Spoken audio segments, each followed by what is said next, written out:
Bon matin à tous. De retour d'un long congé de 3 jours, ça a fait du bien.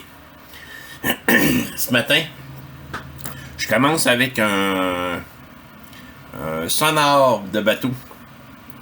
Le modèle Humminbird Helix 5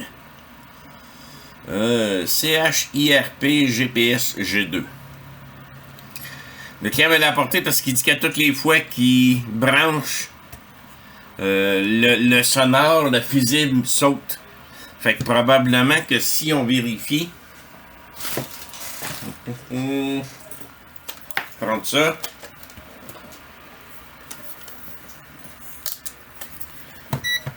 Multimètre en mode continuité. Puis ça doit être ça la prise. Pourtant j'ai 568 ohms. Faut que je vérifie laquelle qui est la prise là-dedans. Je vais essayer d'aller chercher les informations de ce sonore-là. Puis en même temps, vous allez voir étape par étape comment je m'y prends pour faire le diagnostic de ce genre d'appareil-là que j'ai jamais vu comme tel. Fait qu'un Humminbird Helix 5, on va aller voir sur Internet.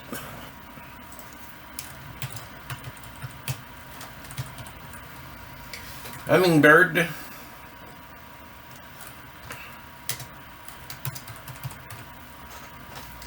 Helix 5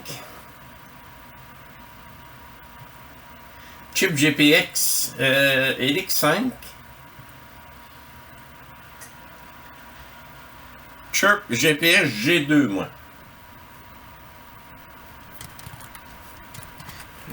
PS. Oups.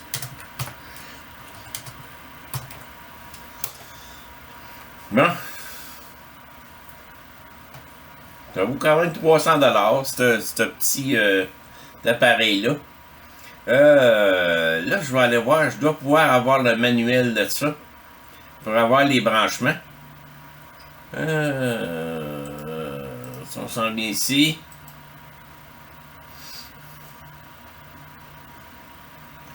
G2, c'est ça. Resources. Quick Reference Guide, il y en a même un en français ici. Installation Instructions. C'est-tu des PDF, ça, oui? Bon, on va aller voir les prises de courant là-dessus. C'est quoi?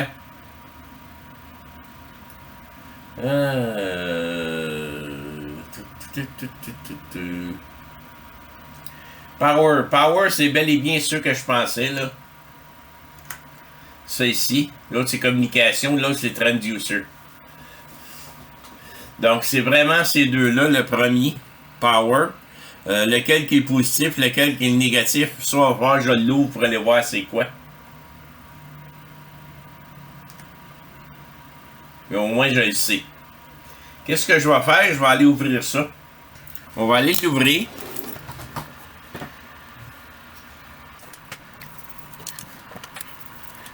Pourtant, la résistance, c'est quand même pas si mal. Ça, je trouve bizarre.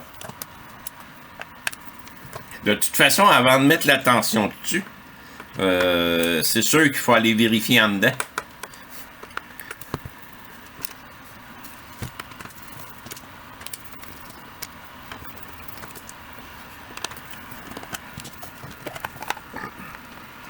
Et voilà. Oups. Petit morceau ici.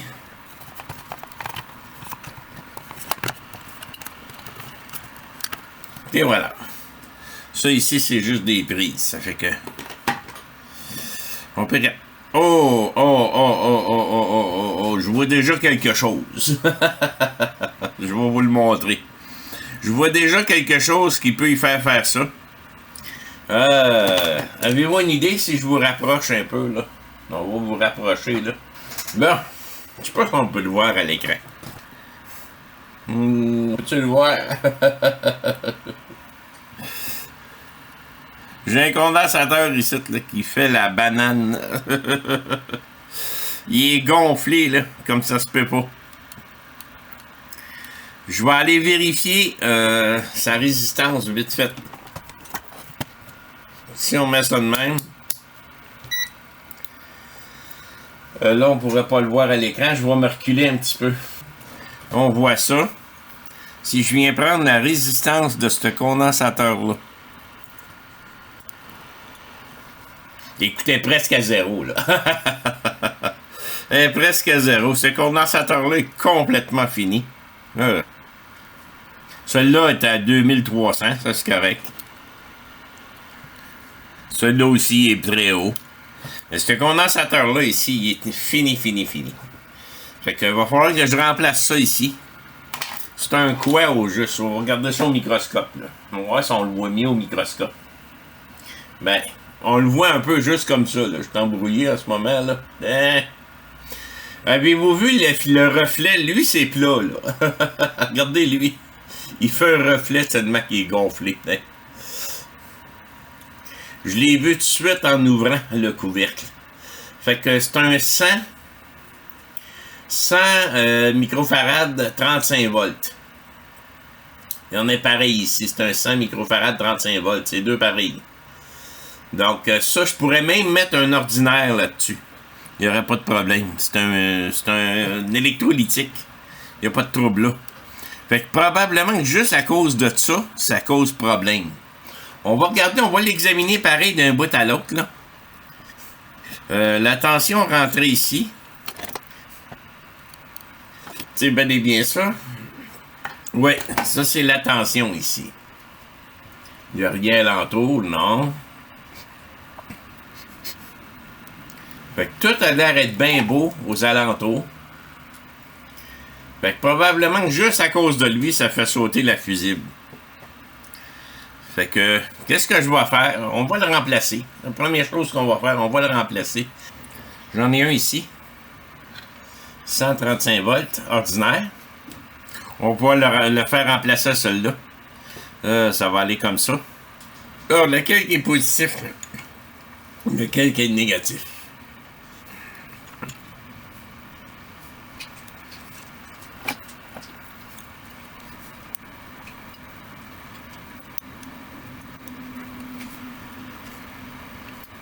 De la façon que je peux voir, ça serait le négatif, l'autre, ce serait le positif en haut. On va remplacer le petit condensateur là, qui fait défaut. Là. On va le sortir de là parce qu'il est vraiment fini.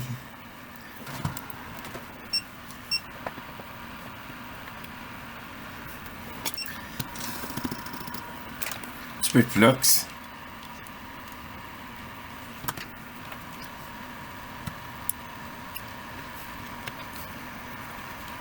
Et voilà. On va y remettre l'autre. Je vais y couper un peu les pattes, là, parce que les pattes longues, pas mal. Positif de ce bord-là. On va y rajouter de la soudure.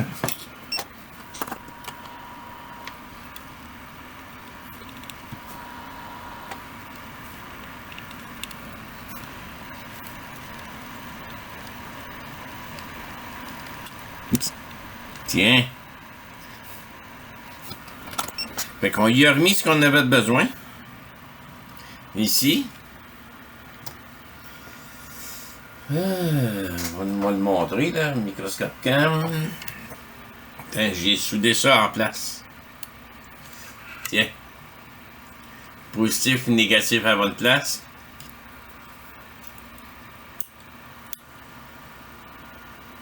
Ah, là j'ai eu une... Ouais, là j'ai 9 millions d'ohms. Ah, c'est ça. C'était bel et bien lui qui faisait défaut. Regardez bien ça. Hey, c'est ça. 9 millions d'ohms. Là. J'avais un mauvais contact. Donc, là, j'étais à 160 tantôt quand j'ai checké le premier coup. J'étais ben trop bas. Tandis que là, je suis correct. Fait que là, si j'envoie 12 volts...